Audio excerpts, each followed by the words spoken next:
Ohio State, Alabama, national championship game, Monday night, 8 o'clock Eastern time on ESPN, and you and I both know that means it kicks off well after 8. But hey, what are we waiting on at this point? We got a college football season. We got one more game. Let's make the best of it. Bama is favored by 7.5. This is, make no mistake about it, the best possible matchup college football could have hoped for.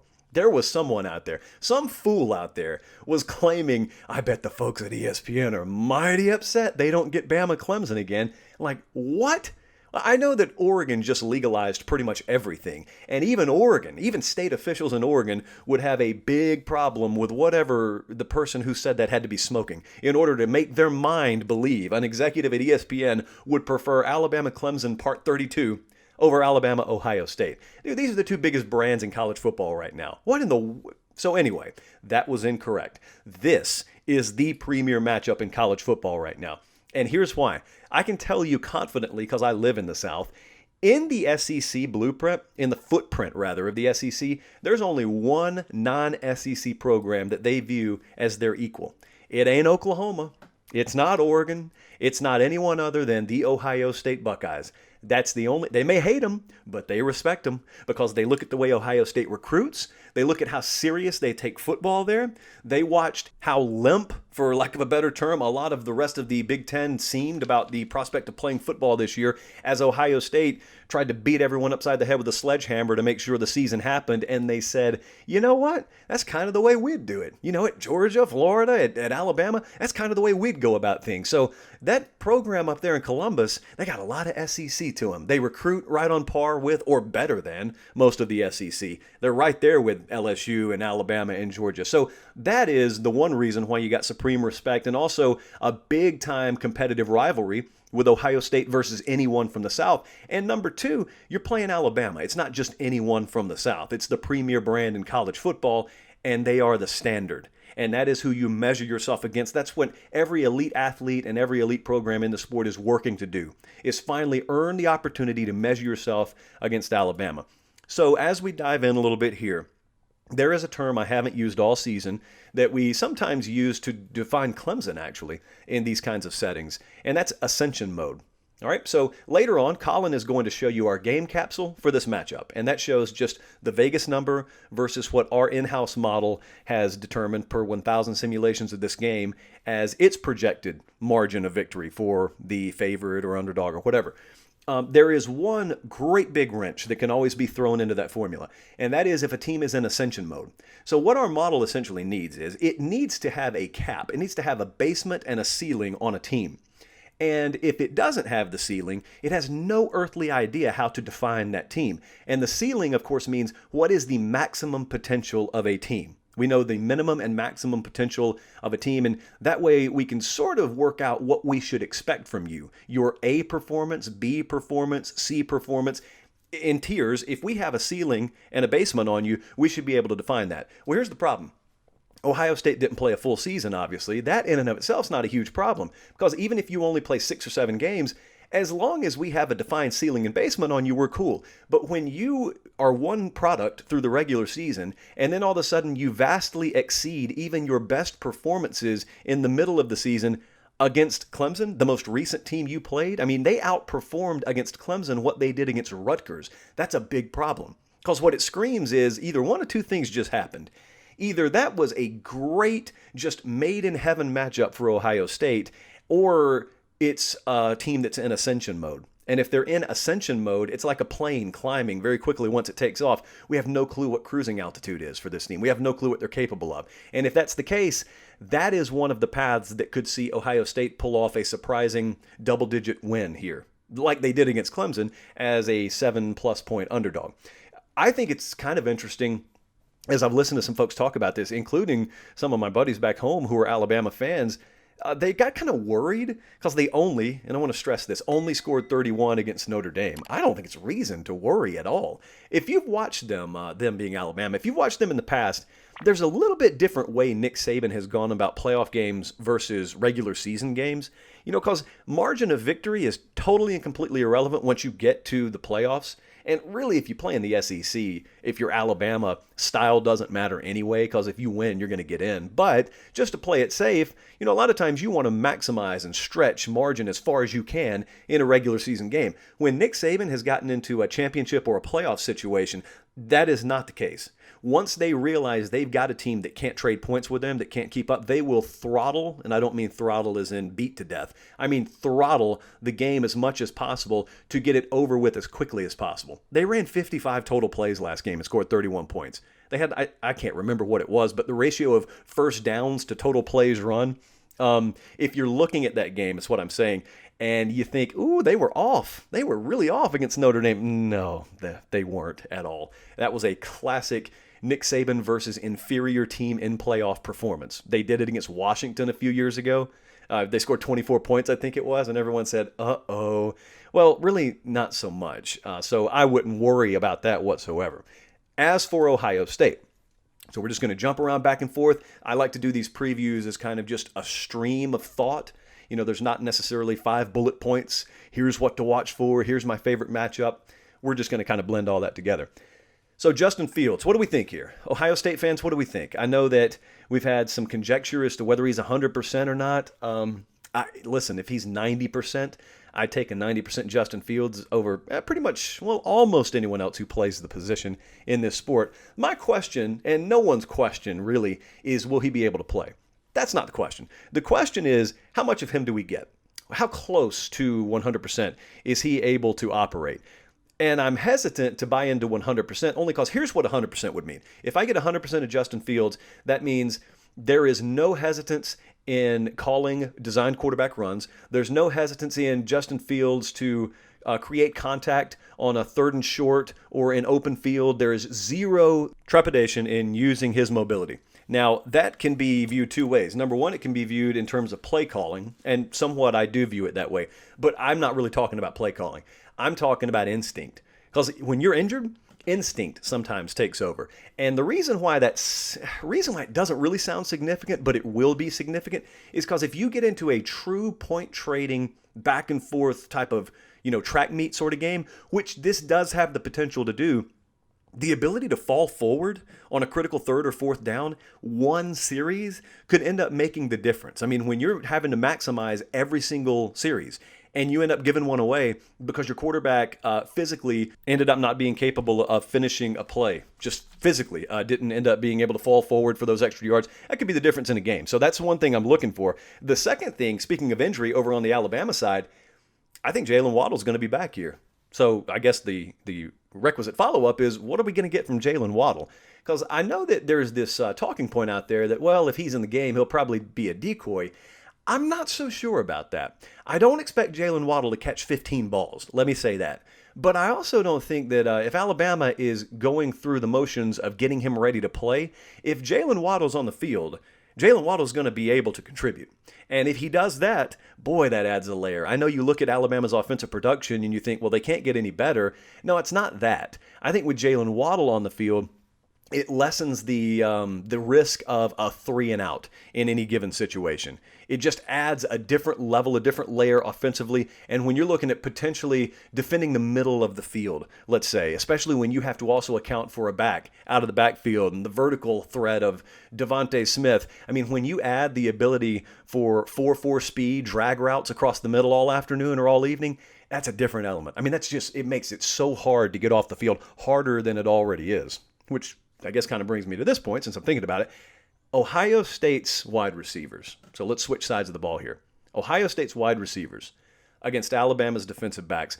Probably my second most looked forward to matchup of this game. I'll talk about the other one in a second. But the ability for Olave and Wilson against guys like Josh Jobe and guys like Pat Surtain, even guys like Malachi Moore, if he's able to go and play 100% in this game. Brian Branch has had a really good year for Alabama. I really look forward to that because I thought the matchup, even going into the Clemson game, even though I ended up picking the Tigers to win, I thought the matchup, wide receivers for Buckeyes versus secondary for Clemson, I thought it heavily favored Ohio State. I just didn't think that it ultimately would be the deciding factor, but dude, they ripped Clemson. They won't do that to Alabama. They will have success. Please don't misunderstand me. Ohio State's going to score a lot. against Alabama. I hope Crimson Tide fans are used to that at this point, because in these big games, that's college. That's not even an Alabama thing. That's college football these days. But the difference here, and the reason it is one of my favorite matchups and most looked forward to aspects of this game, is because, again, if you view this within the context of what Ohio State may have to do, and if Alabama starts scoring consistently like they have all year, what you may have to do is you may have to answer and answer and answer all afternoon. You may not be able to have more than one or two series end in something other than at least a 3, if not a 7. The reason why I keep focusing on Surtain, Jobe, Malachi Moore is because it's the best secondary Ohio State will have faced so far. Now, that in and of itself doesn't mean anything until you view it like this. That just means the windows tighten up. Doesn't mean you can't make plays against them, but it means the windows tighten up. It means the physicality at the line of scrimmage and getting off the line of scrimmage changes a little bit, and it makes the windows tighter, and it's a team, as good as they've been all year, there has been the propensity occasionally for Justin Fields and Ohio State to struggle turning the ball over. Now, that again, just because you've done it before doesn't mean it's going to rear its ugly head at all here. Ohio State may be +3 turnovers, for all I know. Any given game, it's random. But the risk is there. Just the percentage chance goes up, the better the secondary is that you face. And so if Justin Fields can navigate around that, well, obviously that goes a long, long way in Ohio State pulling this upset off. There's another word that I was talking to one of the coaches that has faced one of these teams. That's as specific as I'd like to get for no particular reason. One of those coaches the other night kept on texting me the same word, multiplicity. He didn't say it twice. I just did right now. Sometimes I do that. Multiplicity essentially meaning this. Alabama's offensive talent is obviously better than, well, anyone has faced all year. It's the best offense in the country. They're more multiple, though. And what that means is you don't really figure them out. There's not something they're doing that's very basic. Like sometimes, when Malzahn was at Auburn, defensive coordinators around the SEC would tell you, dude, we can tell you what plays come in before they even snap the ball. It's not hard to figure out. Well, that's not Alabama's offense. They got all kinds of different shifts, all kinds of different pre-snap stuff, all kinds of different formations, all kinds of different personnel packages. Their personnel themselves are very multiple. I mean, for instance, Jaleel Billingsley is a tight end, at least on his depth chart, and he's a guy you could easily flex out and go from a power set to 5-wide spread and not even have to substitute. Najee Harris can pound it between the tackles and be one of your better receiving threats, and you don't ever have to substitute. And so because of being that multiple, it takes away your ability as an Ohio State defender, or defensive coordinator rather, to sub as regularly as you would want to. And so that's what Alabama does that's really dangerous to you offensively. They got all the skill. They got Heisman finalists all over the place, but it's the multiplicity that really bites you sometimes. And then defensively, I think it's the same way. Now, Alabama, again, is going to give up points here. That's not it, okay? If you could tell me we're going to start this game guaranteeing you that Ohio State's going to score a minimum of 30 points, I would probably say, yeah, duh. Yeah, they probably will. It's not that, okay? It's not about all this. This is the way that Nick Saban's had to adjust his mentality there. It's not about shutting anyone down. If you can, that's great, but it's totally unrealistic to expect. Instead, what you're trying to be is opportunistic, and you got the skill and you got the multiplicity to where you keep showing guys looks, your defensive backs keep fighting, and maybe they're losing some of those battles, but they keep fighting. Eventually what happens is you're given enough different looks that a passing lane that was open the prior series is all of a sudden clogged here. You get a tip ball up in the air, you get 1 or 2 turnovers, balls on the ground, and it's the difference in the game. It happens just like that. You're not looking at the same look all game like you are maybe against some college defenses. So the stress on the Buckeye offense comes, I don't think, in necessarily the amount of talent that you're facing or the fact that Alabama's got the best secondary you will have faced. It's not that as much as it's needing to answer all night, unlike you've had to do all season, and you're having to do it against, let's say, the best secondary that you faced all year. So that's what I would look at if I'm Ohio State. But then again, if I'm an Alabama fan and I'm looking around saying, we're favored by 7.5, but then again, so was Clemson, and Ohio State blew them out. So how would that happen to us? Are we in danger of that happening?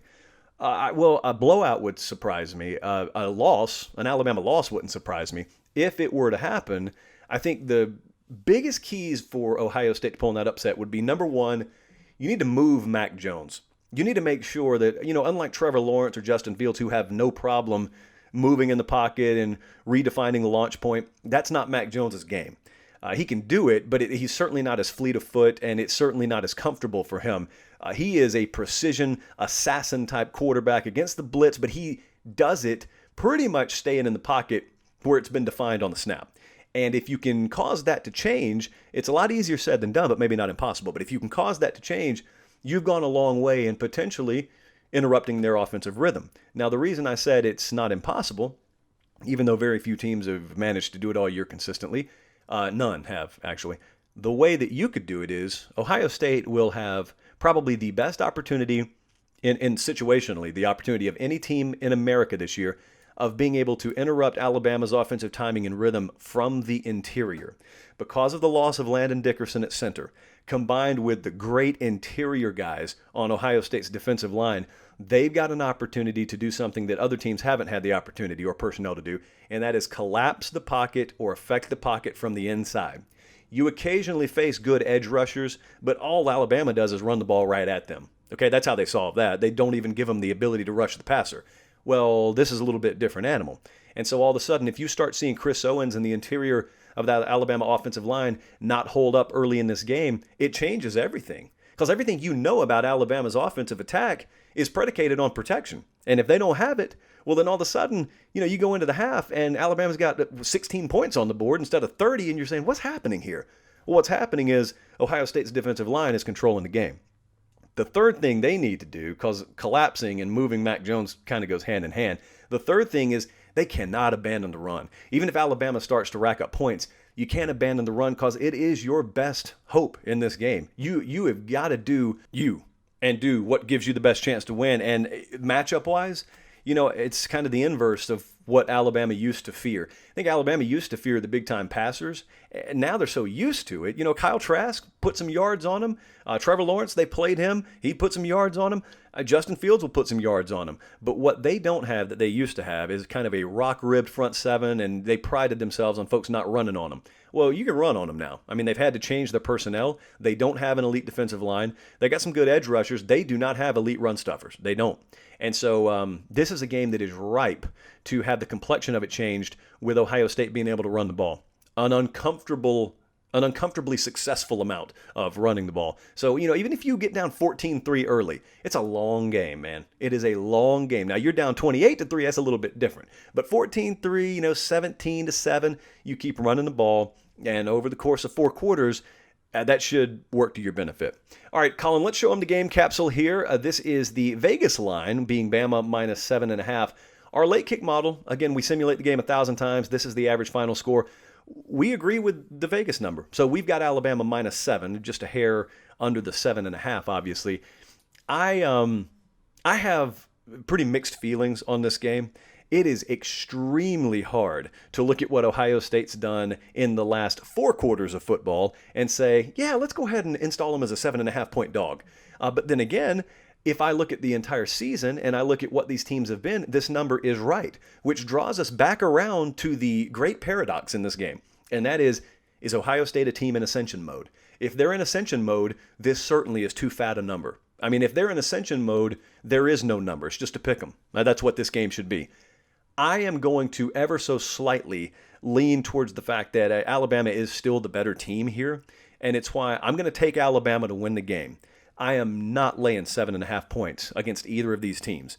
And so if I am forced to bet this game, which I'm not going to do, but if I'm forced to bet this game, I would take the Buckeyes plus the 7.5. By far, the most important element here is the pick straight up. And I am taking Alabama to win the game Monday night and to be crowned national champions in a sport that both of these programs, don't ever forget it, fought very hard to even make happen. So it's only fitting that 2 of the most vocal programs to start the year about playing, period, are indeed playing in Miami Monday night for a national championship. Let me know what you guys think in the comments below. I always look forward to intelligent conversation there. But remember, if you're going to predict the winner, do it now. Don't wait until after the game. My little sister can do that. Give me your predictions before the game, and then if you disagree with me and you happen to be right, I'll be happy to eat crow all day long.